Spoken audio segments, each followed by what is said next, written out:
Olá, me chamo Nelson Wagner. E eu sou a Tatiana. Estamos aqui no Moveabilities. Esse é o podcast Move em Mente. Seja muito bem-vindo.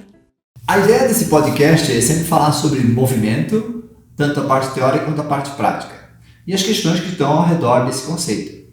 O que é prática de movimento e o que é teórico de movimento. Partindo dessa premissa, a gente começou a pensar assim, ok, o que são os práticos de movimento e o que são os teóricos de movimento? E o que é importante nesse universo do mover-se? Ser teórico, ser prático, ser um pouquinho de cada, não ser nada disso? O que vocês acham? Antes da gente começar a conversar, vou pedir para vocês imaginarem o que vocês entendem como uma pessoa que pratica movimento, uma pessoa que se move, e o que vocês imaginam como uma pessoa que estuda o movimento, com um aspecto que tem uma abordagem mais teórica sobre o mover-se. Elas são a mesma pessoa? São pessoas diferentes? Têm as mesmas qualidades corporais? Ou será que estão quase que no espectro oposto? Quando a gente pensa em movimento, ou qualidade de movimento, ou prática de movimento, a gente observa assim a agilidade, né? Ou seja, a capacidade de, por exemplo, fazer coisas, né? Que são os skills, né? Por exemplo, se a pessoa é capaz de fazer uma parada de mão, ou dar um mortal para trás, ou dançar muito bem, ou ser um ginasta, de fazer um contorcionismo, então isso a gente entende como uma capacidade de movimento fantástica, ou seja, essa pessoa é capaz de se mover bem, né? E quando a gente pensa no teórico de movimento, talvez a gente pense numa pessoa, um senhorzinho com os óculos, falando, né, numa sala de aula de educação física ou de fisioterapia sobre mover-se, né, e a possibilidade de mover. Isso que o Nelson colocou agora é interessante da gente poder pensar, porque normalmente quando a gente... talvez cada um tenha uma opinião diferente, mas de maneira geral, quando você pensa numa pessoa que pratica movimento, a gente acaba pensando em coisas bem intensas de movimento e coisas às vezes até que são bastante difíceis de se adquirir, né? Não são práticas tão tranquilas, assim, vamos dizer. E é interessante até que esse segundo ponto que eu quero colocar, eu li ontem uma frase falando justamente sobre isso, mas estava falando mais sobre um instrumento musical em si. Que o interessante não é você tocar um instrumento musical com excelência, mas é você explorar e se dispor a querer aprender, querer tocar e se divertir enquanto você desenvolve uma nova habilidade. E eu acho que isso transpõe muito bem para a prática de movimento. De maneira geral, eu não acho que as pessoas deveriam buscar a excelência no mover-se, exceto algumas profissões específicas que precisam disso. Mas elas deveriam explorar o movimento por si só, divertir-se explorando novas coisas, seja dançar, seja nadar, seja fazer uma caminhada, fazer uma trilha, fazer um esporte, colocar o seu corpo à disposição para que ele possa aprender novas habilidades motoras e que ele possa se desenvolver a partir daí. Então aí a gente vê que, por exemplo, quando a gente fala de corpo atlético, né? Se a gente olhar o corpo atlético, como eu estou dizendo, falou genética e tal, a gente vai ver que se você olhar na Olimpíada, cada esporte tem um corpo atlético. E não é muitas vezes o mesmo tipo de corpo, né? O cara que faz hipismo, né, ou competições de cavalo, ele é diferente, né, da pessoa que faz levantamento de peso, que é diferente do corredor fundista, que é diferente do corredor de raso, né? O nadador, né? E todos eles são atletas, ou atléticos, eu diria, né? Tem um cara que arremessa martelo, que ele parece meio gordinho, né? Então você vê que essa ideia de corpo atlético, que as pessoas usam a palavra atlético, é muito complexa, né? Porque ela abrange muitos tipos de corpos. E elas se adequam, um tipo de corpo se adequa melhor a um tipo de trabalho, de tarefa ou de esporte do que outro tipo de corpo. Mas não é que essa pessoa é incapaz de realizar aquele esporte, né? Só quer dizer que ela não vai ser o melhor naquele esporte, né? Essa é a vantagem do ser humano, né? As pessoas falam muito de generalista e especialista, né? O especialista é uma pessoa que faz só uma coisa e bem, e o generalista é um cara que faz tudo bem, né? Ou muita coisa. Eu acho que na prática a gente acaba tendo um pouco de divergência nisso, né? Porque muitas práticas generalistas acabam se tornando especialistas naquilo que elas estão fazendo, né? Vamos supor que eu sou um generalista e estou fazendo parada de mão e treino só parada de mão ou só treino argola, então eu estou acabando de usar o método especialista para aprender argola, dizendo que eu não sou especialista, que eu sou generalista, né? Então é isso que a gente tem que tomar cuidado, né, ao generalizar tudo, né, nas frases. Mas o que a gente estava falando da prática, então assim, outra coisa que a gente tem que levar em consideração é o teórico e o prático, eles muitas vezes divergem nas coisas, né, mas ao mesmo tempo tem que convergir mais, né? O que eu quero dizer com isso? A pessoa é capaz de ensinar ou fazer o exercício e ela não é capaz de fazer, então ela é um mau professor? Ou ela é capaz de fazer, mas não é capaz de ensinar, então ela é um mau professor? Se você está pensando em professor, alguém que vai te ensinar algo, a capacidade de executar dele talvez não seja tão boa quanto a de ensinar, mas ele tem que ser capaz de fazer também, né? De uma maneira, da melhor maneira possível. Você tem que encontrar o caminho, né? Ele tem que saber como é que faz para ensinar o caminho. Então, isso que a gente tem que entender, que a pessoa que sabe fazer muito, às vezes ele não consegue ensinar bem, né? Isso não é uma falha nele, é uma falha no método, né? Ou seja, ele não foi ensinado para ensinar, né? Ele foi ensinado para aprender, né? Então, isso é bem legal de prestar atenção. Então, às vezes a pessoa é muito boa na prática e ela não é boa no ensinar, e vice-versa, né? O cara fala muito sobre mover e as práticas, tal, ele ensina muito bem. As pessoas conseguem fazer o que ele está propondo a fazer, mas ele mesmo não executa tão bem. A gente vê um exemplo fantástico disso, que eu acho que eu gosto muito de citar, é o Cus D'Amato, né?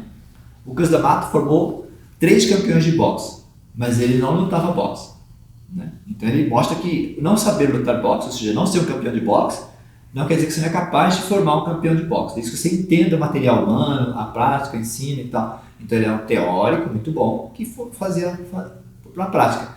Em compensação, tem outros grandes boxeadores que não são tão bons professores de boxe, né? Não conseguem formar campeões. Se a gente pensar no resultado final, que um grande professor de boxe forma campeão de boxe, supondo que seja esse o método. Então a gente vê aí que tem um monte de coisa acontecendo que a gente esquece, né? Então a gente pensa assim, ok, mas se eu só quero aprender, então pouco importa. Se o cara sabe me ensinar, tá bom. E aí é onde entra o problema, né? Que a gente fica vendo assim, muita gente vai, né, no Instagram e vai aprender movimento com pessoas que não têm a capacitação para ensinar, né? E existe diferença de legislação, país, método, né? Não quer dizer que a pessoa que está lá ensinando não seja capaz de te ensinar? Não, né? Mas isso tem que tomar um certo cuidado, senão a gente acaba extrapolando as coisas, né? Eu saber fazer algo e eu saber ensinar você pode ser que não seja a mesma coisa.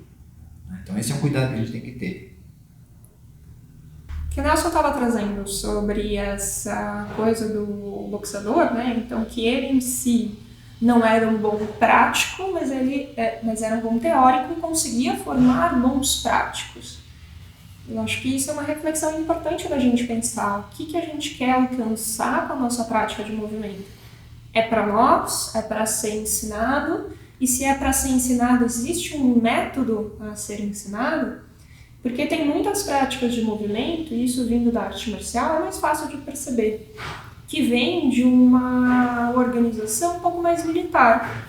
Mostra 1, 2, 3 golpes, você repete 1, 2, 3 golpes, e aí a gente vai evoluindo.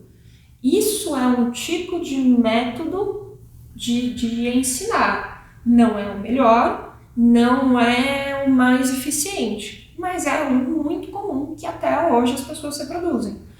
Eu faço uma coisa, vai lá, faz.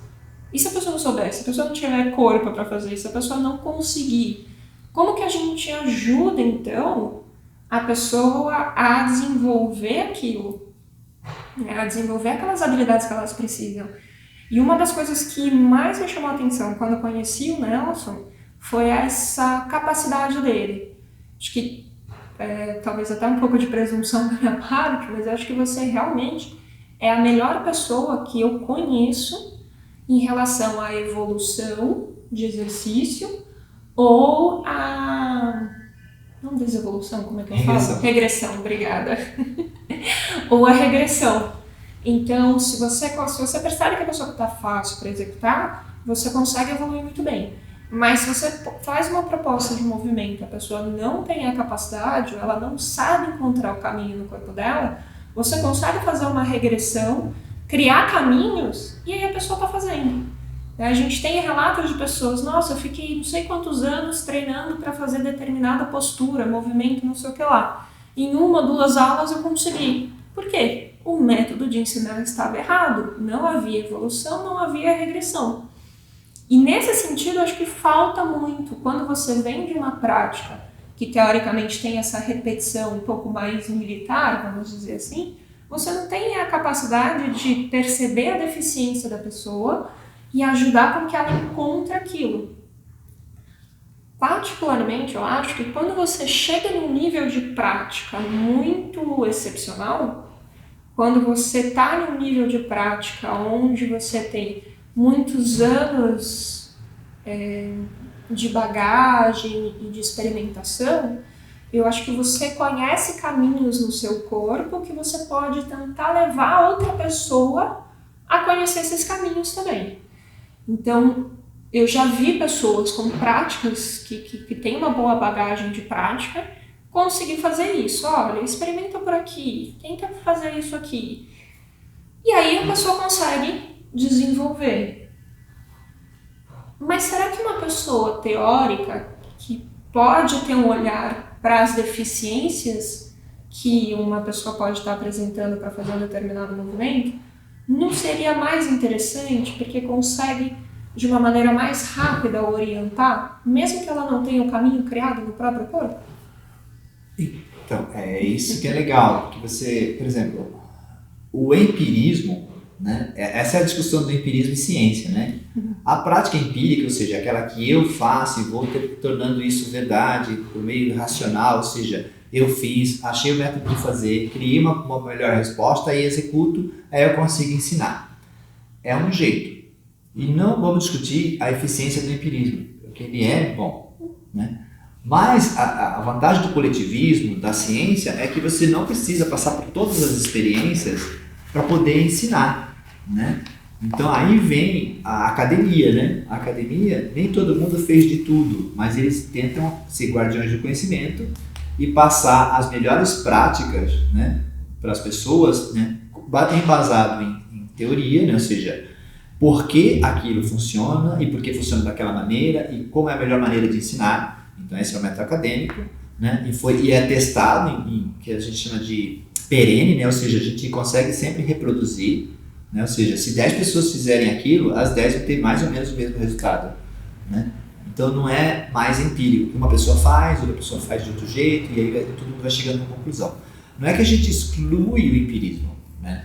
Ele é respeitado, só que tem a ver mais com ciência, você tem que entender o que está acontecendo ali no corpo, né? Então a pessoa que estudou para entender como o corpo funciona e ela olhar uma pessoa, se ela, claro, depende muito de vários fatores também ainda, mas se ela estudou para aquilo, ela vai conseguir ver, né, talvez o melhor caminho por conta de ter estudado, não por conta de ter experimentado aquilo, né? Claro que eu não estou dizendo que experimentar é excluído, tá? Eu sou uma pessoa que fiz as duas vertentes, né? Eu sempre experimentei em mim e sempre estudei. Então, eu acho estudar sensacional e acho praticar sensacional, né? Não estamos dizendo que uma coisa é detrimento da outra, só que eu não posso dizer que uma coisa é melhor que a outra, né? Eu acho que isso é bem interessante da gente poder pensar, né, de formação, digamos assim, de fisioterapia. É interessante que eu tenho um olhar para as pessoas, às vezes, não está ativando tanto aquele músculo, ou não está usando esse grupamento muscular, como que eu vou identificar, então, na lesão, né, essas alterações e tentar facilitar para que a pessoa consiga ativar ou melhorar aquilo. Sem ter se lesionado, né? Eu estou pensando num contexto de lesão, eu consigo olhar isso... Sem você ter se lesionado, você sabe como é que é a lesão? Entendi. Sim.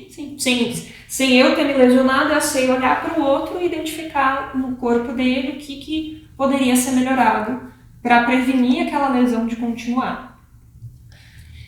E eu acho que isso na educação física às vezes falha um pouco, até na própria fisioterapia falha. E aí eu concordo com você, eu acho que a gente tem que ser prático e a gente tem que ser teórico.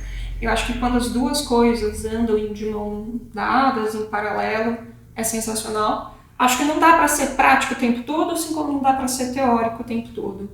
E olha que eu sou uma pessoa que gosta de teoria, né? Quem já assistiu alguma aula minha, alguma coisa assim, sabe que às vezes eu brinco que se deixar eu fico falando até 2 horas da manhã tranquilamente. Mas eu sei que não é todo mundo que tem essa vontade pela teoria em si, né? Na educação física, ela passou por várias fases, né? Isso aqui é interessante. Tem uma fase que é bem prática na educação física. A maioria das pessoas aprendiam as atividades, tem a menor ideia do que estava acontecendo. Depois virou uma fase bem didática, né? E que era o mais importante era o ensinar, né? E se vocês forem observar a educação física, ela tem essa parte que as pessoas eram executores, depois foram ensinadores, né? As pessoas sabiam ensinar, mas não sabiam fazer nada. E está mudando um pouco agora, em termos de ciência, né? Está ficando cientificista, ou seja, muita ciência, né? E pouca atividade e tal, e ela está achando o seu próprio espaço, né? Por conta, nós estamos falando de 50, 100 anos só, né, no Brasil. Então ela tem que estar se adaptando, né? Ao começo que era só prática, era bem militar, igual a arte marcial, eu mostro o exercício que você faz, depois eu era um prático, fazer, jogar bola, eu ensinava a jogar bola, basquete, jogar basquete, e depois foi mudando, ficou didática, escolar, bem em termos de modelos didáticos, e planos didáticos e tudo mais, e agora está ciência mesmo e está voltando a mudar um pouquinho também. Eu acho que esse é um processo natural da ciência, né? Dela ir batendo nas bordas até achar um meio termo aí no caminho. Eu vejo dessa maneira, né? E o profissional de educação física, aí que vem a dificuldade, né? Ele deveria acompanhar isso também, né? Havia um momento que era só prática, eu sabia fazer e estava bom, depois eu sabia ensinar e estava bom, agora eu sei ciência e está bom, né? Ou seja, sei a fisiologia, sei a anatomia e está bom, e agora eu estou indo para um outro lugar, né? E é esse lugar que eu acho que é o mais ideal, né? Que é esse lugar que você sabe a ciência do exercício, a filosofia do exercício, os conceitos por trás do exercício e sabe a prática como executar esse exercício, né? Lógico que isso demanda muito tempo, né? Aí vem o problema clássico da universidade, é que teoricamente a gente tem 4 anos para formar um profissional, né? E as pessoas pensam assim, o cara tem que saber tudo. Aí eu vou dizer para vocês, olha, é impossível saber tudo em 4 anos, assim como é impossível saber tudo em uma vida de prática.